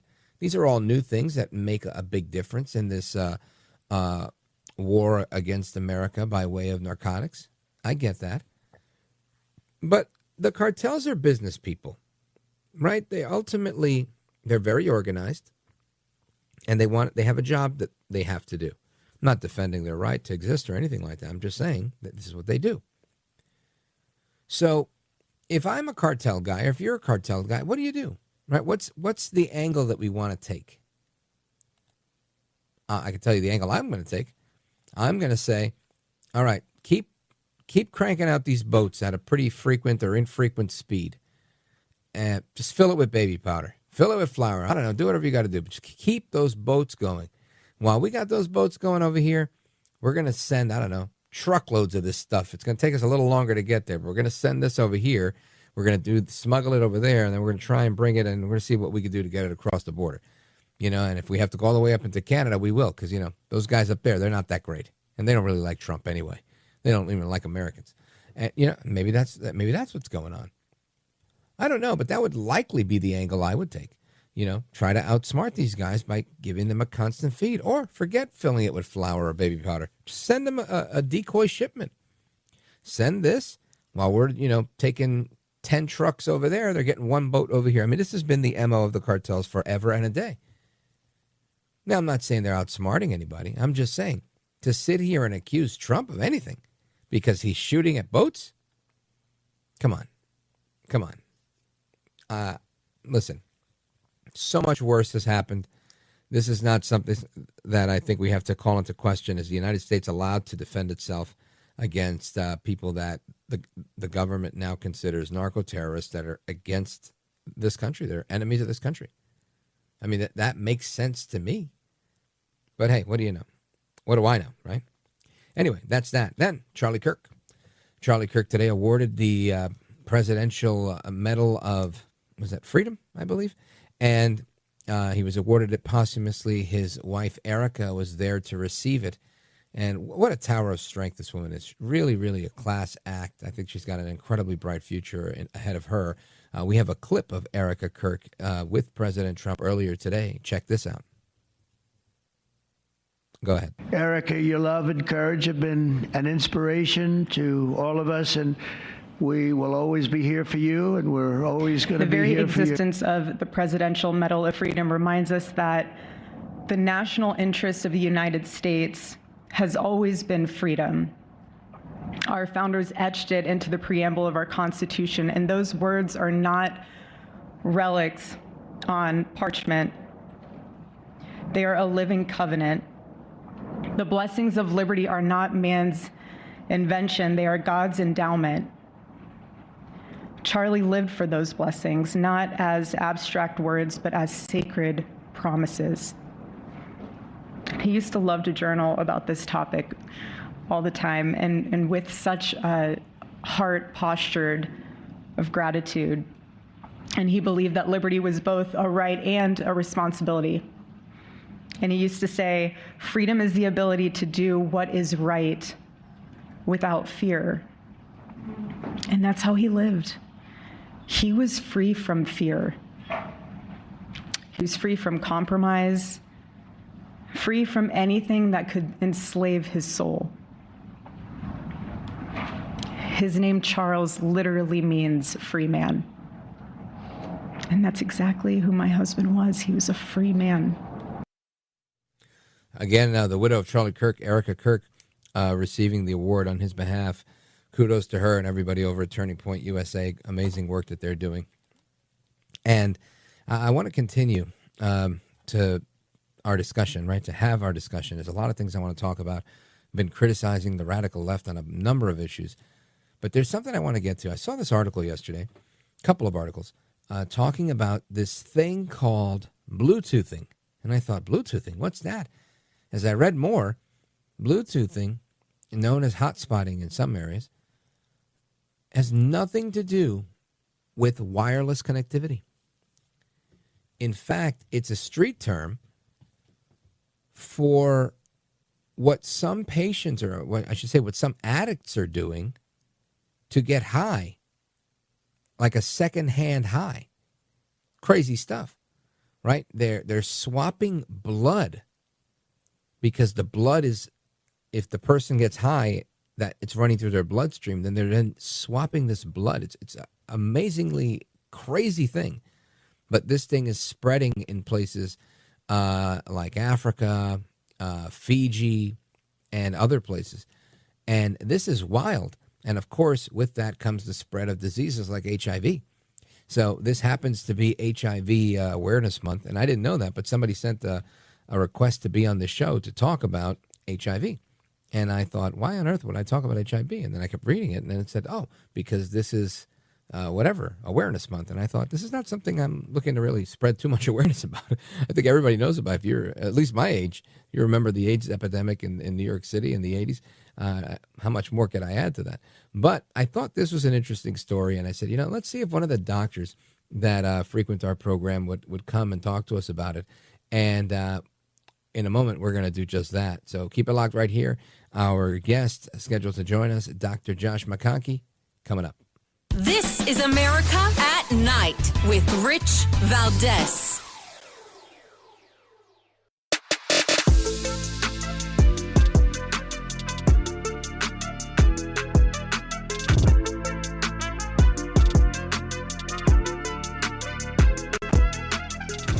Call now, 833-4-VALDES. That's 833-482-5337. 833-4-VALDES. That's Valdes with an S. So we take out blood from our hands. Now I take a needle, I put it in my vein and take out blood and give it to my friend so that he can feel what I feel.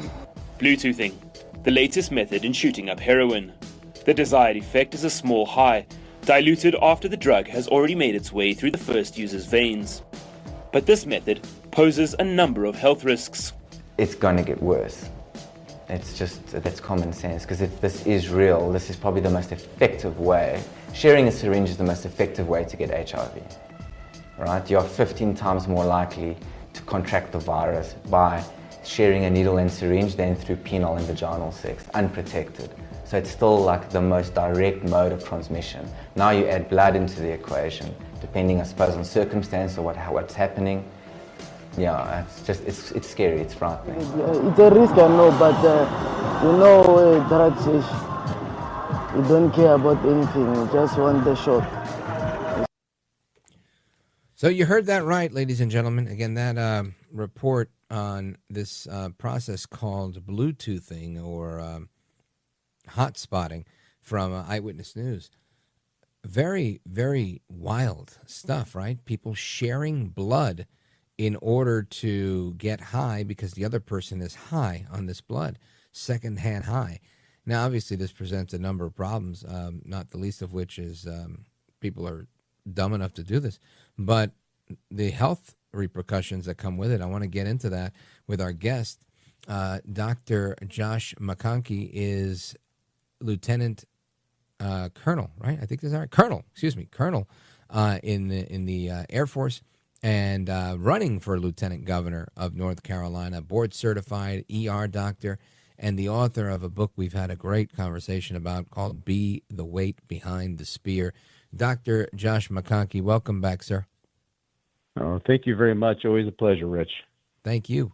And again, I saw this. This was to my surprise. I said, man, this is wild that this is going on. I can't believe this is the first time I'm hearing about it. I don't know if this has been around for a long time or not. But talk to me about this. Is this something that you've seen a lot of in the ER, or is this something that manifests, outside of the ER, like maybe on doctor's visits? Tell us more. Well, this is something that you'll hear more in horror stories in the United States. I haven't seen a lot of reported usage of this in the United States yet.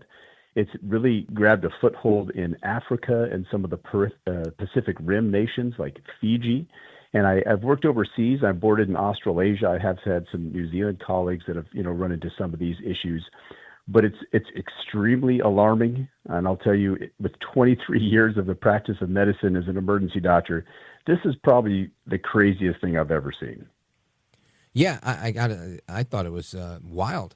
And what can you tell us, or at least, from, if you haven't seen it coming through your ER, where is this happening? I'm guessing it's a matter of time before it's popular here like it is in other places. Your thoughts?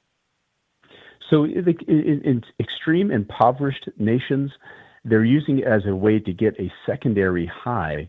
And you look at drugs that are injectable, like IV, or just right into the bloodstream.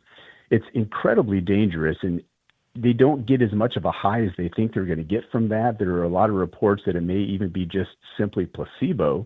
I mean, because it's a small amount of blood that they're actually extracting from the individual that used the drugs and then injecting back into themselves. Right. But the issue and the very scary thing there is you talk about hepatitis and HIV, and something that a lot of people haven't really talked about is even in women in general.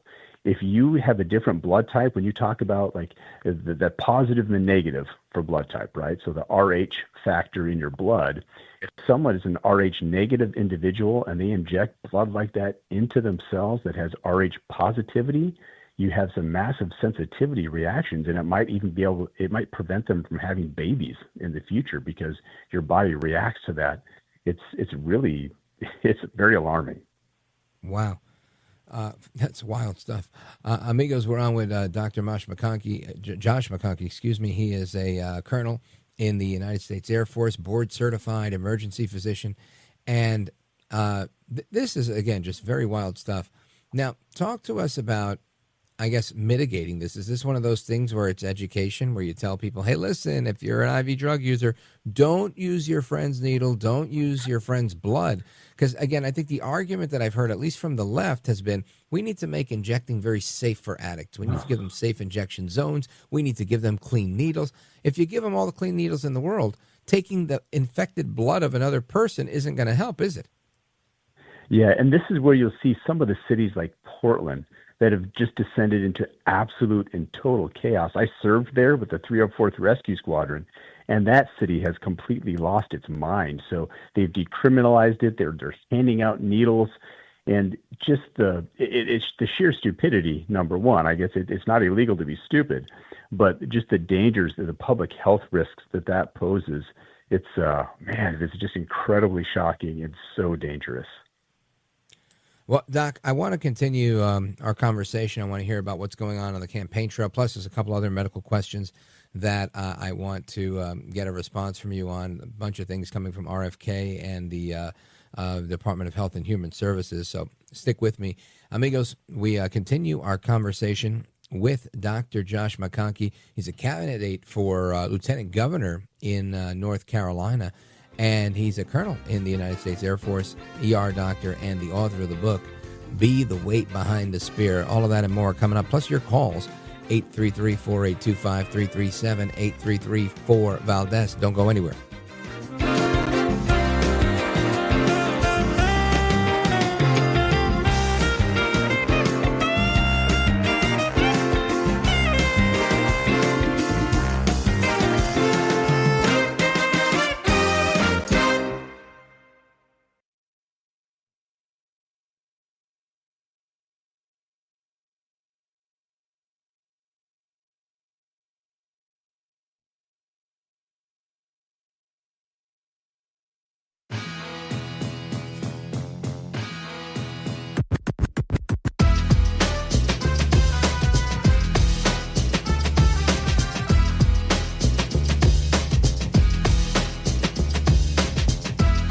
Yes, sir. I just want to tell you that I love your show. I listen every day. I think you're a true professional. I think you're one of the best. America at Night with Rich Valdes. All right, amigos, welcome back. We continue our conversation with Dr. Josh McConkey. And recently there were lots of people were in uproar saying, oh, my gosh, how could the president and Secretary Kennedy make these comments like a study to be done to see the potential link between circumcision and autism? And that's a thing. Now, this comes on the heels of a previous report released by Harvard indicating that women who take Tylenol while they're pregnant, or acetaminophen, the generic, might be at increased rates for giving birth to a child that may be autistic. And this is stuff that I think is interesting. Makes me wonder, why people are so upset about this information. They weren't, if you don't like it, don't like it. Don't get circumcised or don't take Tylenol. What do you want me to tell you? But some people going as far as taking more Tylenol, other people being overly critical, in my opinion, because, if I don't like a certain vaccine, I just won't take it, right? But I want to get some weigh in here from the man himself. He's our guest right now, Dr. Josh McConkey. He is board certified in emergency medicine. He's been a doctor for a long time, and he's also a colonel in the United States Air Force. Doc, talk to us about what's going on with these circumcisions and a potential connection to autism. It's certainly a very hot topic right now. And I think it's really important to recognize that just asking the questions and trying to find out what some of the potential causes are is probably the bigger thing to focus on. When you look at Tylenol and or acetaminophen and circumcision alone, I think there are more confounding factors that really contribute to, some of the autism risk, and we really don't know the exact answers. But it's commonly seen with certain studies where something like acetaminophen, almost everyone on planet Earth has had some of that at some point, and a lot of pregnant women. So there's clearly some confounding factor in there that we just don't have a good grip on yet that contributes to that. I haven't seen any specific study in peer-reviewed literature that really links those things or the circumcision to it. But these are the right questions to be asking. We need to find the right answers. Now, do you think that it's, I guess, if those are the right questions, right, to ask, why is there, such outrage, including from, folks in your community, other fellow physicians? Everything is politicized now, and it doesn't have to be. I think everyone recognizes when you look at what RFK has done with foods and additives and dyes and now going after the causes for autism. These are clearly issues that we do seem to see more in the United States. And if you look at just like the autism alone, I know some of the arguments there are that, either kids that have circumcision or just people that have more involvement with the healthcare system have greater contact and higher levels of education and income, and those are independent risk factors for some autism, and I think just being picked up more easily and more quickly. But it's a very complicated issue, and we clearly don't know the exact causes yet, but we would like to know, and these are the right questions to ask. Now, Doc, I want to switch gears a little bit to an ABC News report from a few days ago that has this headline: "What to know about the world of counterfeit weight loss drugs sold online." Now, apparently, there's a huge black market and what they call a gray market for popular GLP-1 medicines like Ozempic and others. And this is interesting to me because they're not talking about compounding pharmacies that are making generic versions of them, which they've also tried to limit. But they're specifically talking about fake ones that are, not legit, that people don't need a prescription to buy. And then also about ones that are produced for and packaged for other countries that don't have the same FDA approval, like that are coming from Mexico or other countries, with Spanish language packaging. So I'm curious to know, is this something that you see harming people, and is it a very popular thing from your perspective? Well, it's definitely, I mean, not that it's popular, but it certainly happens, and it's been happening for decades. So this isn't really new. The Chinese have been just hijacking patents and doing counterfeit medications. I mean, when you look at things like opiates and the narcotics, everyone is very familiar with some of the precursors and the chemicals for fentanyl that was flooding across our completely unsecured border that has been addressed now by the Trump administration and the northern border for that matter. But it certainly does happen. It's been happening for years. And I know these are specific issues that Trump's administration and the FDA have really been going after, which is why I think you're seeing it publicized a little bit more and getting some public awareness of the issue. Yeah. So people obviously should buy their drugs from a well-known pharmacy. And if somebody's saying, hey, look, I've got, Ozempic 2-for-1 over here, they should probably look the other way. Yeah. And it's something, I'm familiar with it because my parents, they take an annual trip down to Mexico. There's some of the snowbirds go down to New Mexico and Arizona, and they've been purchasing a lot of their medications in Mexico. Some of them are very safe, but they aren't quite the stringent inspection standards that we have in the United States, and that's always a risk. And some of these really highly sought after drugs that are very, very expensive, a lot of people are motivated. Hey, I'll just go down to Mexico and pay, pennies on the dollar, and maybe it's the right drug, maybe it's not, but it is very dangerous to do that. Medical tourism, yes. Many an American doctor always advocate against it, and many a foreign doctor always say it's the best thing ever. Yeah. That's always the case there. Now, I want to switch gears to a little bit about what's going on the ground in North Carolina, your candidacy for lieutenant governor. Talk to us.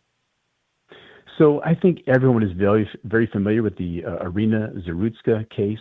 We had a young woman just coming home from the pizza joint. It's a Friday night, and she gets murdered by an individual that had been arrested 14 times. Law enforcement are doing their job. So North Carolina, we have addressed that with some new crime bills to try to. So Josh Stein is our current governor. Roy Cooper was the governor and now wants a promotion to U.S. Senate, which is ridiculous. So together, they came up with these soft crime policies in North Carolina where, cashless bail and empowering magistrate judges to just kick criminals back out on the streets with minimal trial, minimum sentences. Everything was about, they're a victim of society and, not holding people accountable. So these magistrate judges and our politicians need to be held accountable. And that's one of the reasons I'm running for lieutenant governor. Rachel Hunt is the current lieutenant governor. She's lockstep with both of them. And we just cannot have that in North Carolina. Folks, check out Dr. Josh McConkey. Check out his website. Check out his book as well, Be the Weight Behind the Spear. Doc, tell everybody how they can learn more about the campaign. Where do they go?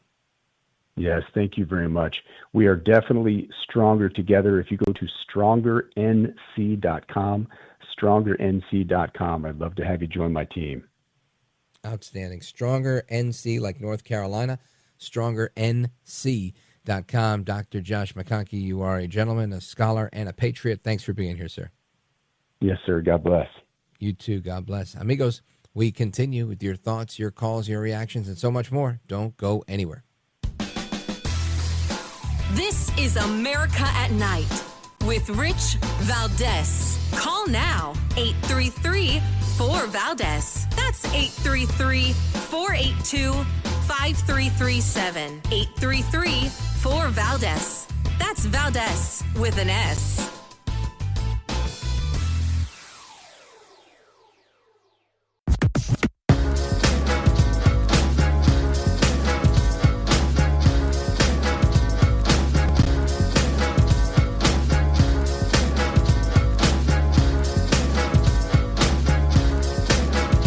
America at Night with Rich Valdes. There is something special in this room tonight. It's power. It's the power of hundreds of thousands of New Yorkers united, ready to usher in a new day.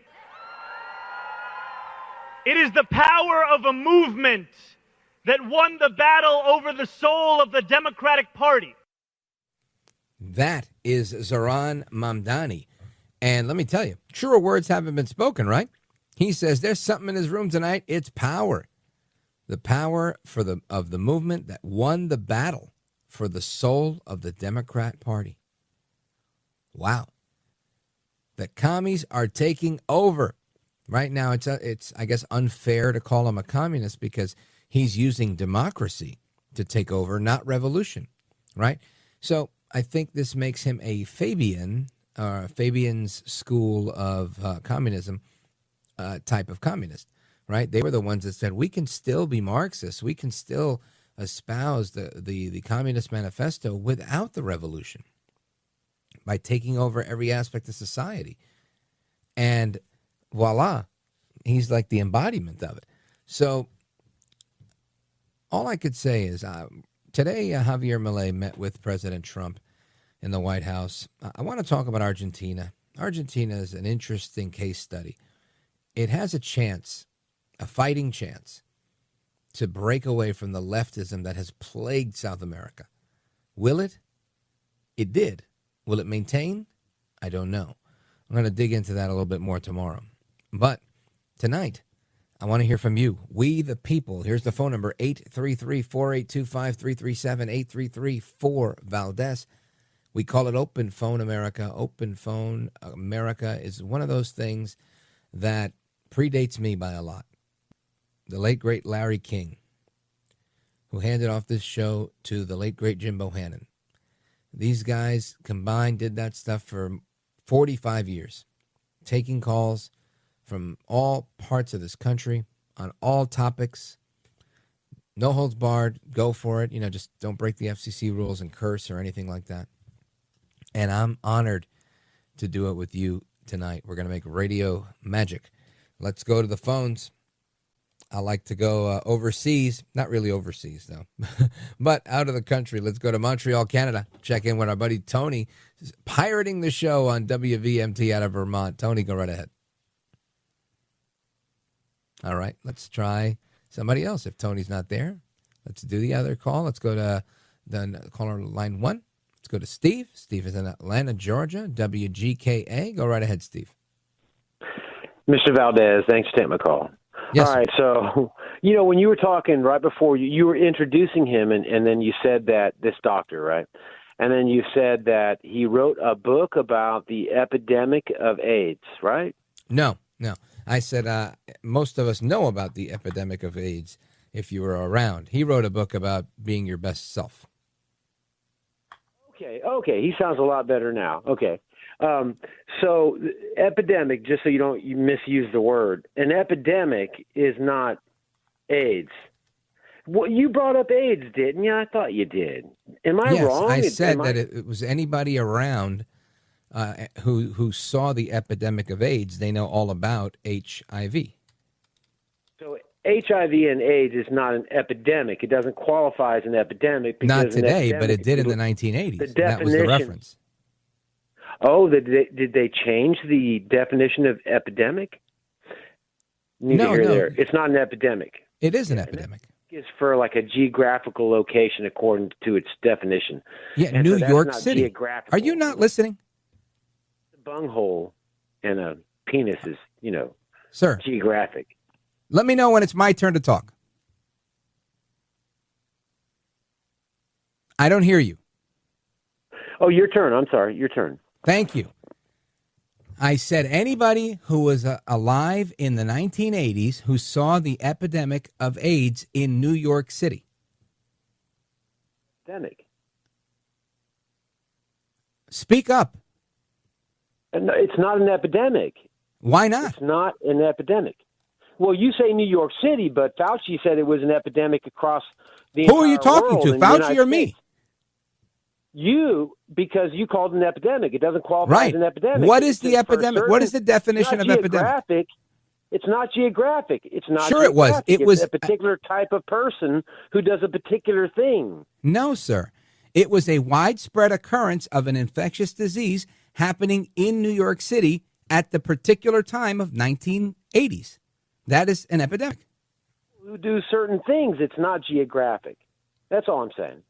It's But not you're geographic. wrong, and I'm telling you it was geographic because it wasn't happening in Tulsa, Oklahoma. It was happening in New York City. Are there gay people in Tulsa, Oklahoma? Did they get AIDS in the 1980s? That's why the person who was in charge of the entire United States called it something. I don't think he called it an epidemic. He probably did because he's an idiot. What is the point you're making? I think I've disproved your point several times that this thing broke out in New York City like it didn't break out anywhere else. And this is why it was labeled an epidemic in the 1980s. You're arguing that it's because people are gay and it's not an epidemic. And I'm just saying it was an epidemic because it was happening in record proportion in New York City in that particular time frame. People who are more gay. So, yeah, I guess I get your point. But it's not an epidemic according to the definition. That's all. What is the definition? Which dictionary are you using? I just looked it up on Google. You know, we have AI now. So, Go ahead. Read the definition to me. Okay. Definition of epidemic. All right. It says a widespread occurrence of an infectious disease in a community at a particular time. Doesn't that sound like New York City, 1980s, and the infectious disease being HIV? It meets all three criteria. Okay, Thank you very much. Yeah, well, of course you guessed because it's called You Were Wrong, and I was right. Thank you, Steve. Have a good night. Amigos, I'll be right back. This is America at Night with Rich Valdes.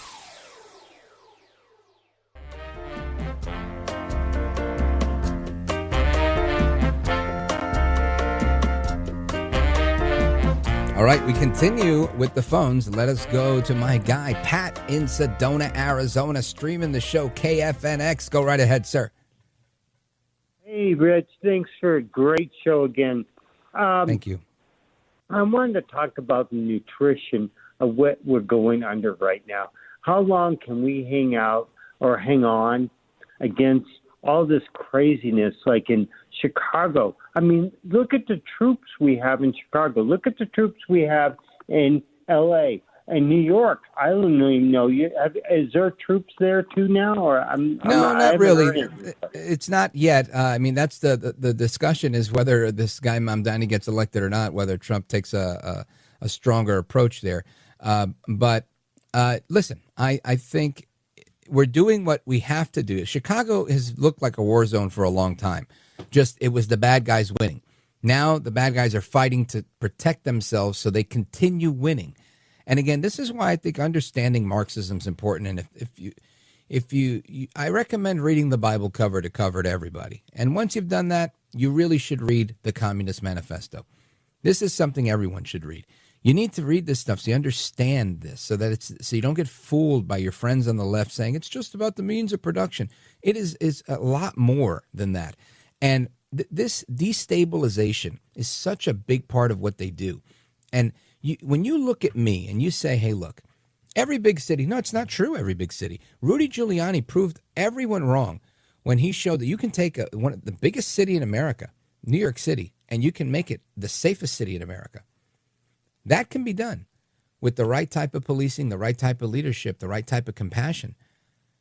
When you have cities that are in their umpteenth decade of allowing crime to overrun a city, Pat, like we see now in Memphis, like we've seen in Detroit, like we've seen in Chicago, like we've seen in Baltimore, and now as of late in New York City, these are things that can be stopped, but it puts the Democrats out of business if they actually clean things up, right? In my opinion, it would, because they thrive on the chaos and this destabilization is where that's their bread and butter. So it doesn't promote the values of what Marxists believe in. And sadly, that's what it comes down to. Pat, thanks for the call. Let's keep it moving. Paul, Zanesville, Ohio, WHIZ. Go right ahead. Hello, Rich. Great show as usual. I listen 5 nights a week. And I'd like to call Trump something. Yeah, I have a new name for him also, and it is El Trumpito, the Peacemaker. Okay? Sound reasonable? Yes, yeah. Look what that man's done. When I see these hostages come home and, it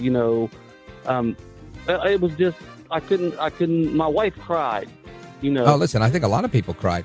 And you're right. The peacemaker in chief, I call him the commander in peace. Paul, thank you so much for your call. Hasta la próxima. Take care. Good night. And God bless you, America. I'm Rich Valdes. Shout out to WHIZ.